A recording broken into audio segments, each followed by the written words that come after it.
Ever since I was a kid, I knew I'd be helping people. Growing up, every time I patched up a scraped knee or helped soothe a fever, it felt right. I'm Anna, by the way. My journey into the medical world wasn't glamorous, but it was mine, and I clung to it with everything I had. The university was my escape and my battlefield. I wasn't the top of my class, but I hustled hard. Nursing wasn't just a program, it was a ticket to making a real difference. And hell, I worked every angle, from grueling night shifts at the local clinic to volunteering at blood drives. Anything to build that resume and keep the scholarships coming. After getting my degree, I stayed in the city. The hospital gigs were fine, but something was missing. That's when I stumbled into cosmetology. It might not sound like life-saving stuff, but you'd be surprised how much a good skin day can mean to someone who's been battling acne or scars. I hustled some more, saved up, and eventually, with a chunky loan weighing down my bank account, I opened my own small office. It was just a tiny room in a shared space, but it was mine. It was at one of these rare gatherings with friends, you know, the kind where you realize you haven't seen each other in ages and everything just clicks, that I met David. He was a friend of a friend, typical setup. "So, you're like a nurse or something?" David asked, beer in hand, an easy smile on his face. Now I'm a cosmetologist. I own my place, I said, a little too defensively, expecting the usual judgment. "That's badass. Running your own show. Must be nice calling the shots," he said, genuinely impressed, not a hint of sarcasm. "Yeah, it's pretty cool." "Hard, but cool," I admitted, warming up to his interest. The night faded into a blur of laughter and music, but David's words stuck with me. He wasn't like the others who just nodded along. He got it, the grind, the passion. It was refreshing. Life before David was simple. Work, pay bills, hang out sometimes. But after that night, things changed. We started seeing each other, and every date, every late-night call, it just felt like, maybe, just maybe, I wasn't in this all alone anymore. Over the next few months, we found our rhythm. He'd text me in the morning, something goofy to start the day. I'd call him on my breaks, just hearing about his day made the hours easier. He worked in tech, something about networks, and a lot of complaining about how nobody appreciated good code. He met my friends, I met his. His mom, Mrs. Walker, took to me right away. She was a stout woman, strong in her opinions, and generous with her laughter. The first time I met her, she hugged me like we were long-lost family. "David hasn't shut up about you," she whispered in my ear. About time he found someone who can keep up with him. We had dinner at her place one Sunday. It was all very casual, homemade lasagna, and stories about David's childhood. "He used to run around barefoot all summer," she laughed, said shoes made him slow. David blushed, tried to change the subject. "Mom, come on, don't embarrass me." "Oh, hush, let her see you're not as cool as you pretend," Mrs. Walker teased, and we all laughed. It was easy, comfortable. It felt right, being there with them. After about a year, things got serious. We were spending almost every night together, and not just at my place. One chilly evening, wrapped up in blankets on my tiny balcony, David broke the silence. "Anna, I've been thinking about us." I tensed, uncertain. "Yeah? What about us?" He took a deep breath, his hand finding mine under the blanket. I know I want to build something with you. A real life. What do you think?" My heart raced, but I played it cool. "Build something, huh? Like Lego or more a Monopoly kind of deal?" He chuckled, squeezing my hand. "Funny. I mean a life, Anna. Together. Maybe even think about getting a place, something permanent." The idea was terrifying and exciting all at once. "I'd like that," I admitted. A lot. So, we started planning, dreaming really. It wasn't just about moving in or the next few years. We talked about everything: kids, careers, buying a house.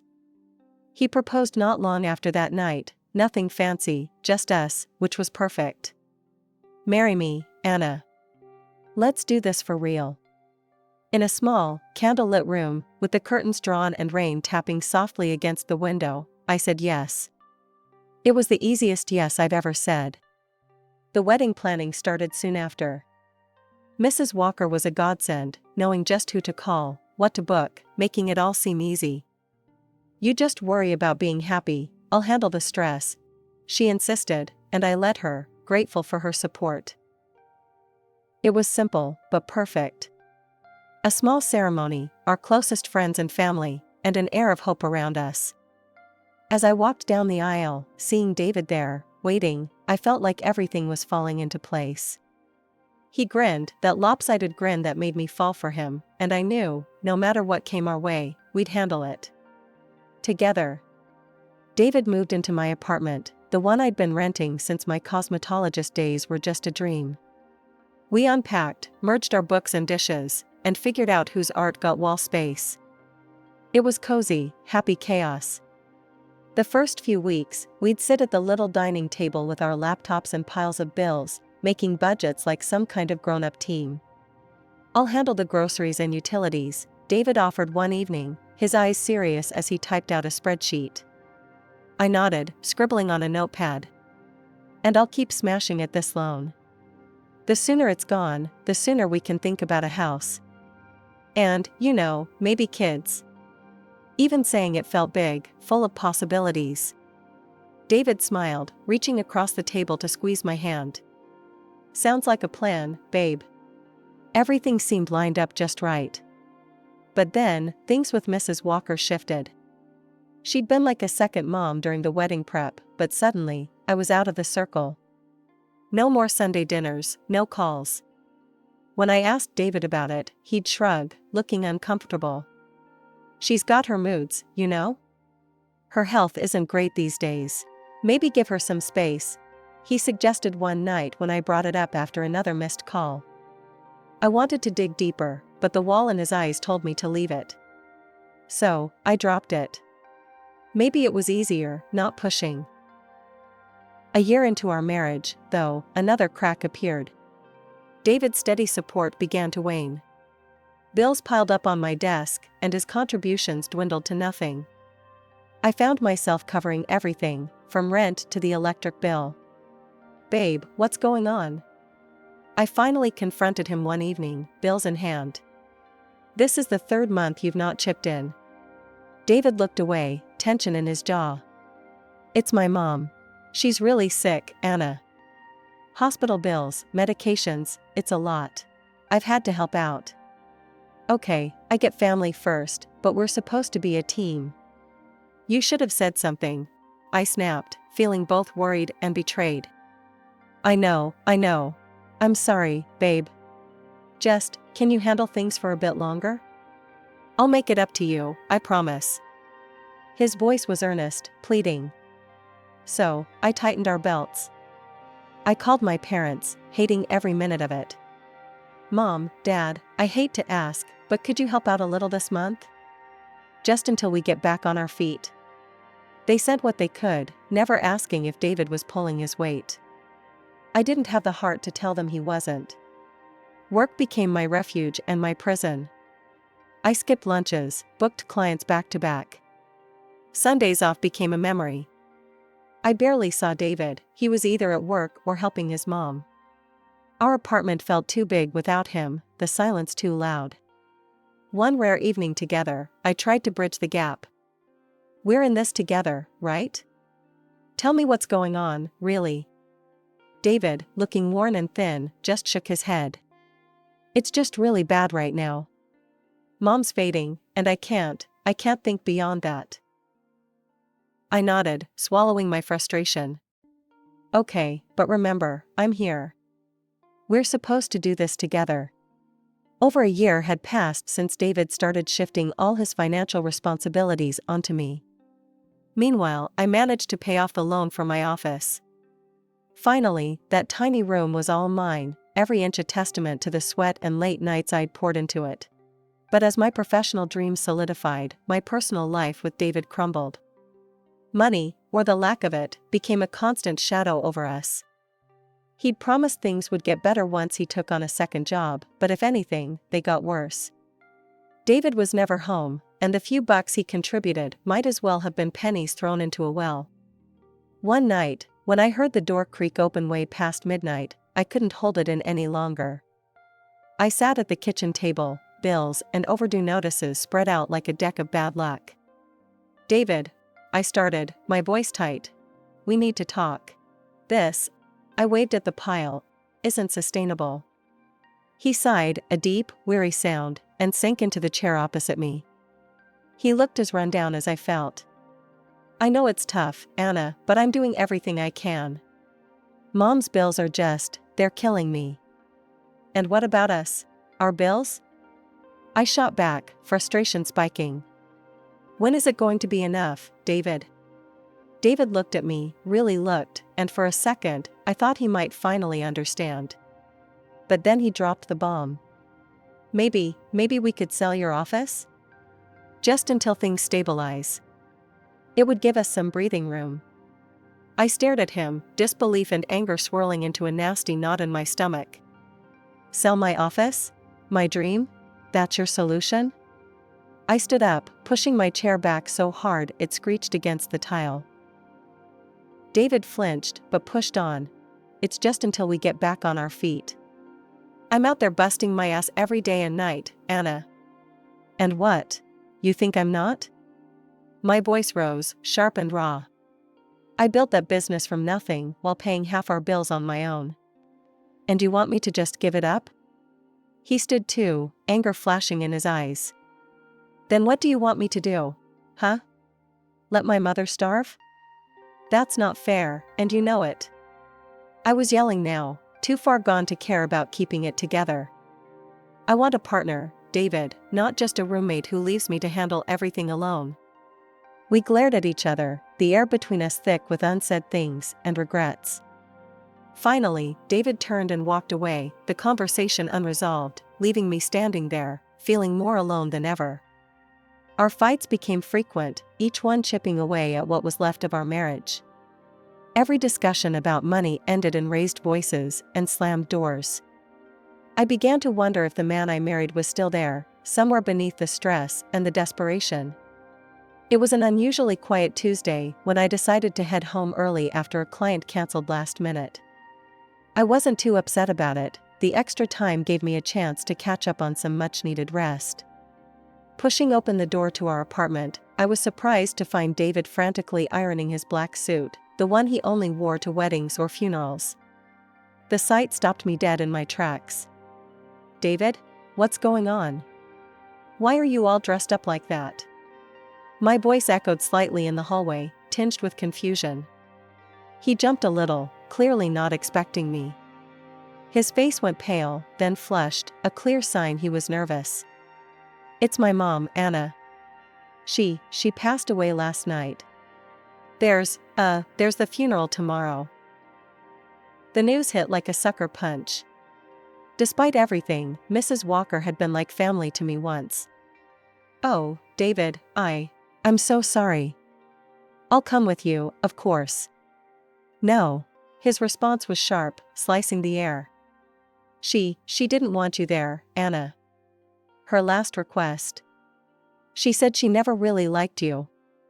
His words were blunt, cold even. I recoiled as if slapped, my heart thumping painfully in my chest. Okay. If that's her wish." It hurt, more than I expected, but I swallowed the lump in my throat and nodded, stepping away to hide the hurt. David didn't say anything more. He just went back to his ironing, leaving me standing there, a mix of grief and confusion swirling inside me.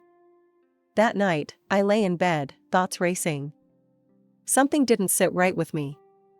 Mrs. Walker and I had our differences, but this seemed too harsh even for her. The next morning, I watched from the window as David left, dressed in his suit, looking every part the grieving son. Once he was gone, I made a decision. I rescheduled my appointments and drove to Mrs. Walker's house, expecting to find a gathering of some sort, maybe just the tail end of it. But the street was quiet. Too quiet. Her house looked just like any other day, no cars lined up outside, no signs of a wake. Confusion led me to the front door, and on impulse, I rang the bell. The door swung open, and there she was, Mrs. Walker, very much alive, staring back at me with wide eyes. My heart stopped, then started at a sprint. You're alive?" She took a step back, her own face a mask of shock. "Anna? What on earth, why would you think otherwise?" David told me you were." The words tangled in my throat, too surreal to voice fully. "Dead?" She finished for me, her brow furrowing in confusion and concern. "My God, no. Come in, Anna. We need to sort this out." Numbly, I stepped inside, the familiar smells of her home wrapping around me like a bewildering comfort. We sat at her kitchen table, the same place we'd shared many cups of coffee. "I don't understand." He said there was a funeral today. He was so upset. My voice trailed off as I pulled out my phone, the need to confront David growing urgent. But just as I was about to dial, my phone buzzed with a notification. David had started a live stream on Instagram. Curiosity overpowered everything else, and I clicked the link, my fingers trembling. There was a live broadcast of the funeral. But who was in the coffin if David's mother was sitting next to me? We needed to find out the truth, so we went to the funeral, finding out the exact address in one of the comments. As we drove, I couldn't help but replay the last few years in my mind, trying to piece together the deception. "So, he told you I didn't want to see you?" I asked, turning to look at her as she focused on the road. "Yes, and I believed him. And all this time, I was sending him money because he told me you were struggling with debt, that creditors were after you," Mrs. Walker explained, her voice tinged with hurt. I shook my head, feeling the weight of missed connections. "That's not true. He told me you were sick, and that you didn't want anything to do with me. He said visiting would stress you out. He's been lying to both of us, playing us against each other." We drove in silence for a while, each lost in our thoughts, until we reached the cemetery. It looked exactly like you'd expect a place of mourning to look, somber, quiet, with people dressed in black milling about. We parked a little distance away, not wanting to draw attention to ourselves. As we approached, we stayed on the fringes, close enough to hear, but far enough to remain unnoticed. I spotted David, standing beside a grave with a group of people I didn't recognize. They were all consoling him. Curious and cautious, we edged closer to some of the attendees who looked less involved. Mrs. Walker nudged me, and I cleared my throat before speaking to a somber-faced woman standing nearby. "Excuse me, I'm so sorry for your loss.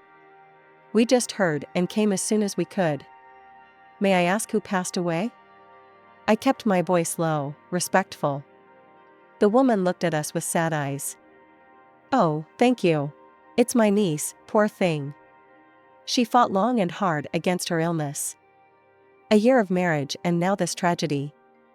My heart stuttered. "Your niece was married too?" She nodded toward David. "Yes, to that young man there. They were so in love. Heartbreaking."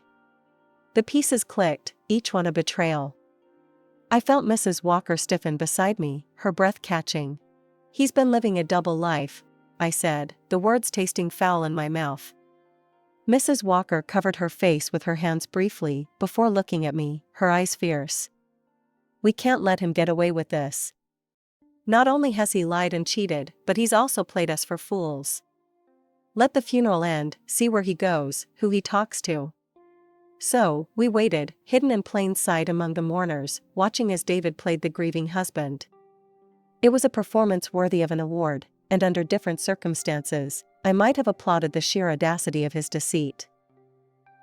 After the funeral, Mrs. Walker and I slipped into her car, keeping a low profile as we trailed behind David and the grieving parents of the woman he claimed to love. They drove to a large, beautiful house, its door standing open.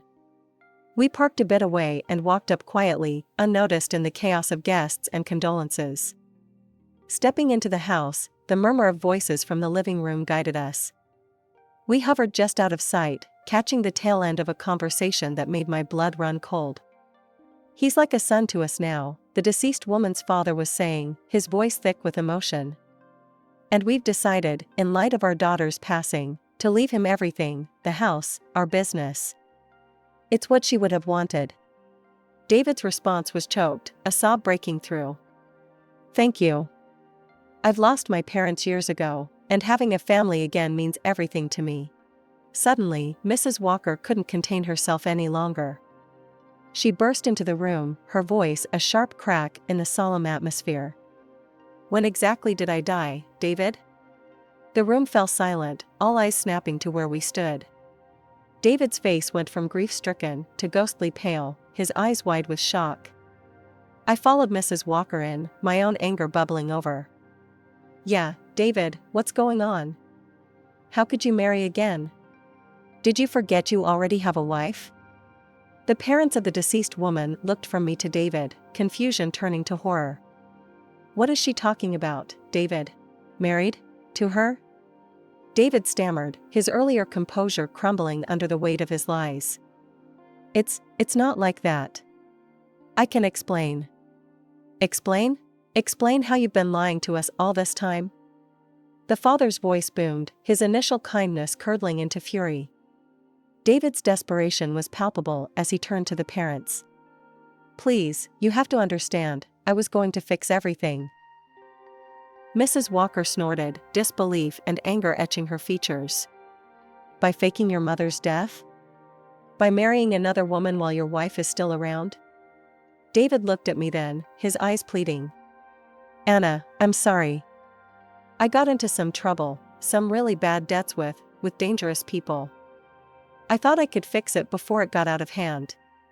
The deceased woman's mother finally found her voice, her grief morphing into outrage. "Get out of our house. We will be calling our lawyers. You will give back every single penny." On the front lawn, as David was escorted out by the father, Mrs. Walker turned to him, her voice cutting through the crisp air. "I don't ever want to see you again. You are no son of mine." David collapsed to his knees on the pavement, crying out, "Please, don't leave me like this. They'll kill me. I just need a chance to make things right." I watched, numb, as he reached for us, his tears leaving trails on his cheeks. But there was nothing left to say. I turned away, the final shred of any affection I might have had for him withering in the harsh light of his deceit. The morning after David's deception unraveled before the world, I was sitting across from my lawyer, a steely-eyed woman named Sharon who had come highly recommended. "So, you're telling me he forged my signature on divorce papers?" I asked, still grappling with the breadth of David's betrayal. Sharon nodded, her lips a thin line. "Exactly. And it was this forgery that allowed him to marry again legally. We've got a clear case for fraud." By the afternoon, I was at the police station, recounting everything to a sympathetic officer who promised they'd take it seriously. True to their word, the wheels of justice spun faster than I'd expected. David was conditionally convicted of document forgery within weeks. During this whirlwind, I also demanded financial restitution for the years I'd unwittingly supported his double life. Between my claims and the lawsuit filed by the parents of his second, late wife, David's facade of a successful, if secretive, life crumbled spectacularly. He did pay, both financially and morally. With his assets liquidated to cover the settlements and his reputation in tatters, David fled the country, chased by the debt still snapping at his heels. With the money I received, I poured my energy into expanding my cosmetology office. New equipment, a fresh coat of paint, and 2 new hires later, it felt like I was finally rebuilding from the ruins David had left behind. In the midst of the chaos, a new, unexpected chapter of my life began. I discovered I was pregnant. The news brought a whirlwind of emotions, fear and joy inextricably linked. But when Mrs. Walker heard, her reaction was nothing but supportive. "Anna, this is wonderful news. Say you'll let me help, let me be a part of this child's life. Heaven knows, after everything with David, I need something good to focus on," she assured me over the phone, her voice warm and unwavering. Mrs. Walker not only supported me but went so far as to include me and my future child in her will, making us her sole heirs. It was more than I could have ever expected, and it solidified our bond, forged not by blood but by shared trials. We often spent afternoons together, planning for the future, discussing how we'd decorate the nursery, and talking about what we'd teach the little one. The betrayal that had brought so much pain had also brought unexpected gifts, and I found solace in that silver lining.